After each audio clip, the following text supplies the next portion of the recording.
So funny thing happened, getting a quote about a blinker being out on a 2012 Jeep Grand Cherokee. I was dealing with a medical issue, so I didn't feel like working on this thing or doing much of anything. So my wife said she would take it down to the dealer. We knew what the oil change would cost, but we figured, hey, maybe they'd charge $50 or something to change the blinker bulb. But wait till you see this. They wanted $631.45 to replace the bulb and the little socket. So I'm going to show you how to replace it for about $12. You can find a replacement bulb for just about any vehicle at a local auto parts store, or you can just search online, which is a little more risky if you don't get a name brand. So a quick tip on doing something like a light bulb replacement. If you're not sure if the socket is good, just swap it out with one that works. Like the left side, everything was working, so I tested the bulbs. That's how I found the bulb was out, because even though the filament was there, it just wasn't operational. And if it was the socket, same thing. Try the socket, swap them out. They're usually on the specific thing you're looking for. The blinker socket on one side should work the same as the other.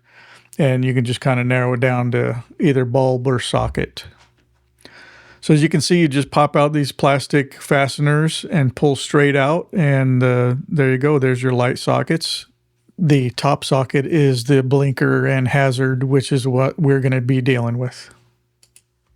So to remove the socket, remove the cable by pulling the retainer clip out, and then you have to work it a little bit. Chances are it's a little gummed up, dirty. Pull it out as straight as you can, and little twist, and the socket comes out. And basically pull that bulb just straight out of the socket. With the new bulb, go straight in. Try not to touch the glass if you can help it.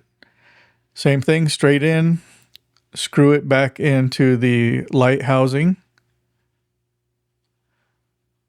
I guess my wife was showing me, she wanted me to connect it first. So there you go. You can thank her for that. And then we're going to just verify the bulb is good out of the package. And it is. We'll give it a couple seconds because the circuit does flash quickly when there's an open circuit, a blinker or something is out. So it would flash twice as fast, if not more, if there was an issue. So screw it back in, and then make sure you push in that retainer clip to hold the connector onto the socket. So again, push in, make sure the connector's in good. Push in the retainer, that'll hold it, keep it from popping out. There's two little rubber receivers where the little fingers come out and hold it on the outside of the light housing. Push it straight in and just hang on to it and get those plastic fasteners back in. There's a kind of a socket and then like a pin that goes around it and expands it, just kind of like a drywall anchor works. So just put those sockets in and then put the pins back in the middle. That'll expand the other part, and there you go. Your housing is back installed.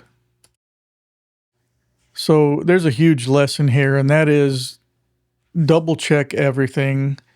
If you have family members that are a little weary of auto repair, or you have, elder relatives, or any way you can help them, just tell them, hey, let me look at the quotes. If you have issues, if you have any kind of mechanical aptitude, see if you can help these people out. Somebody was going to get ripped off $600 for this. So let's just stop the dealers from doing this by doing it ourselves. All right. So there's a time and a place to have the dealer service departments help you out. There's also alternatives. There's good mechanics all around. Help a small business whenever you can. And, without the supply of gullible people, they'll just have to bring their prices down at some point. So good luck. Post a little story of how you help somebody out here so that we can stay motivated to DIY as much as we can. God bless you guys, and I will see you soon.